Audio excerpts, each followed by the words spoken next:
Benturan yang terjadi itu diciptakan, bukan benturan yang elementer, enggak. Benturan yang diciptakan. Kalau kita ingin pertanyakan lebih jauh, apa sih resistensi Syiah di Indonesia ini? Kita bicara di Indonesia. Apa resistensi Syiah di Indonesia ini? Tahun 84 MUI mengeluarkan fatwa yang isinya itu waspadai Syiah. Tahun 84 MUI mengeluarkan fatwa yang isinya itu untuk mewaspadai Syiah. Ketika kita lihat alasannya apa, di situ disebutkan alasannya bahwa Syiah itu menganut faham atau ideologi imamah kenegaraan yang beda dengan kita di Indonesia. Jadi jelas itu adalah sebuah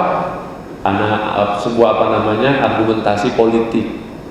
Dan seperti yang dikatakan oleh salah seorang ketua Majelis Ulama, Pak Selamat Effendi, seminggu yang lalu ketika ketemu sama beliau di Depdagri, beliau mengungkapkan ini. Tapi kita tahulah kenapa fatwa itu keluar, sebab baru saja Iran itu berevolusi dan Indonesia takut sekali dengan pengaruh revolusi Islam di Indonesia. Jadi dikeluarkan fatwa itu. Jelas fatwa itu adalah fatwa politik untuk resistensi yang kalau toh ada, itu resistensinya adalah resistensi politik. Tapi resistensi kultur tidak ada untuk Islam Indonesia terhadap Syiah. Untuk resistensi politik ini kita bisa jaminkan. Ahlul Bait Indonesia bisa jaminkan.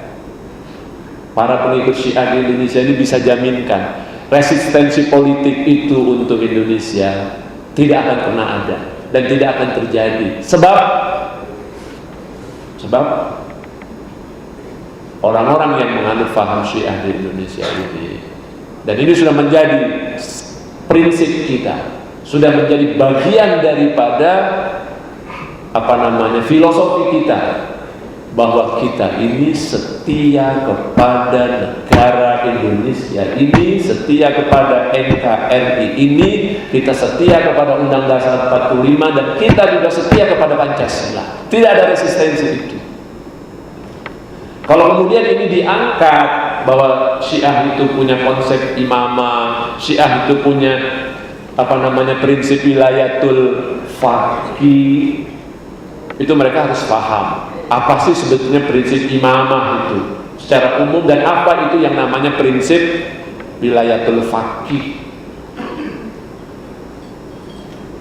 Mereka harus paham bahwa itu tidak ada hubungannya dengan kita, dan konsep itu pun tidak sesederhana itu difahami, tidak sesederhana itu dilakukan.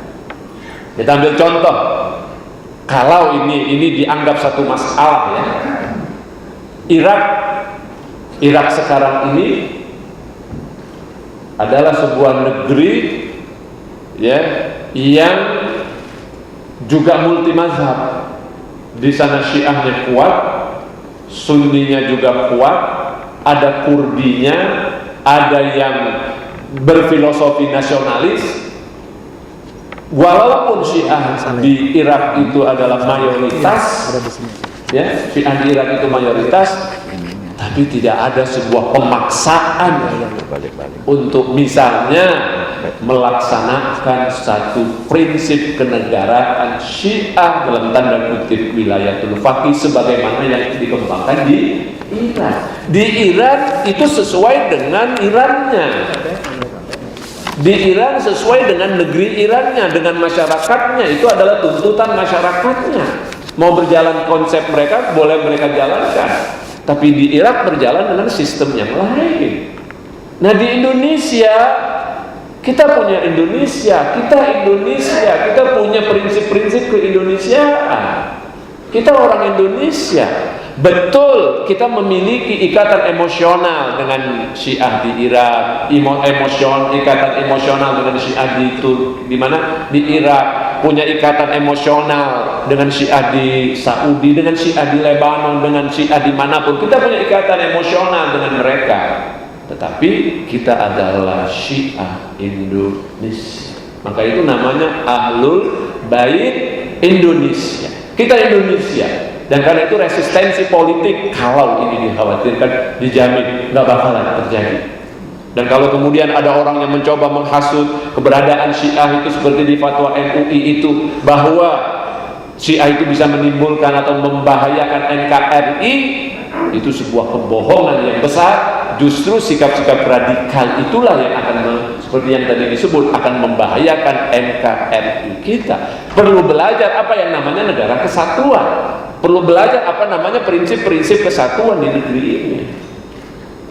Jadi sebetulnya secara kultural tidak ada resistensi Syiah dengan Sunni di Indonesia itu. Kita justru disatukan kepada banyak prinsip. Syiah sama Sunni juga nggak ada resistensi. Ada perbedaan-perbedaan di mana perbedaan tertentu itu sesungguhnya secara ideologis, ya, perbedaan-perbedaan yang sifatnya ideologis, perbedaan-perbedaan yang bersifat teologis, itu bukan hal-hal yang mendasar. Tidak ada. Kita bacalah, apa sih rukun iman di dalam prinsip Sunni itu?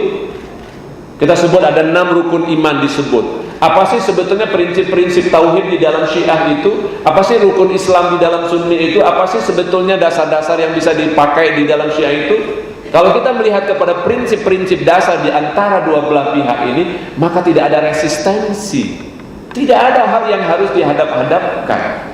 Bahwa masing-masing meyakini lebih benar, meyakini ini lebih pantas, lebih benar, itu adalah hak masing-masing, dan nanti berhadapan dengan Allah Subhanahu wa Ta'ala. Bukan kemudian kita akan menghakimi mereka di dunia. Nah, oleh karena itu menurut saya tidak ada hal yang patut dihadap-hadapkan. Saya mengatakan waktu lebih, saya minta 2 menit yang tadi sisanya Pak Zainul, ya. Kan 2 menit aja boleh. Pak Zainul dengan rela hati memberikan ke saya, ya. Jadi sebetulnya kita tidak punya resistensi. Syiah dan Sunnah ini adalah suatu kekuatan yang luar biasa. Kalau kita bangun, insya Allah. Kalau kita bangun, kita maju. Dan Indonesia ini seperti yang kata beliau tadi, maju menjadi Indonesia ini dengan ragam budaya, faham, termasuk di dalamnya adalah Syiah. Karena Syiah di Indonesia ini sudah ada sejak Islam pertama kali masuk ke Indonesia. Negara perlak yang pertama kali merupakan negara kerajaan Islam di Nusantara ini, itu adalah kerajaan yang berfaham dengan fahamnya Syiah.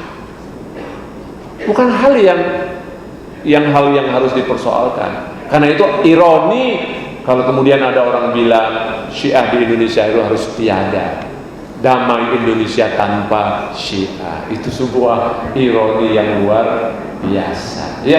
Damai Indonesia dengan keragaman semuanya. Kita tidak berhak mengklaim bahwa kitalah yang paling berhak atau mereka paling berhak. Indonesia ini disatukan oleh satu kesatuan. Karena itu terakhir saya ingin tegaskan bapak-bapak, ibu-ibu, bahwa saya pribadi, teman-teman, kita semua jangan berpikir bahwa kalau di sini ada orang Syiah, jangan berpikir bahwa seperti tulisan Anies Baswedan di Kompas beberapa waktu yang lalu, jangan berpikir ada mayoritas dan minoritas.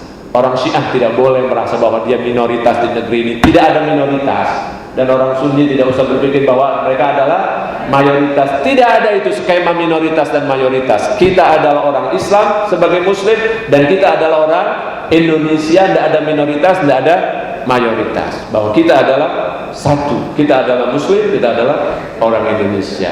Terima kasih, mohon maaf, ya. Assalamualaikum warahmatullahi wabarakatuh.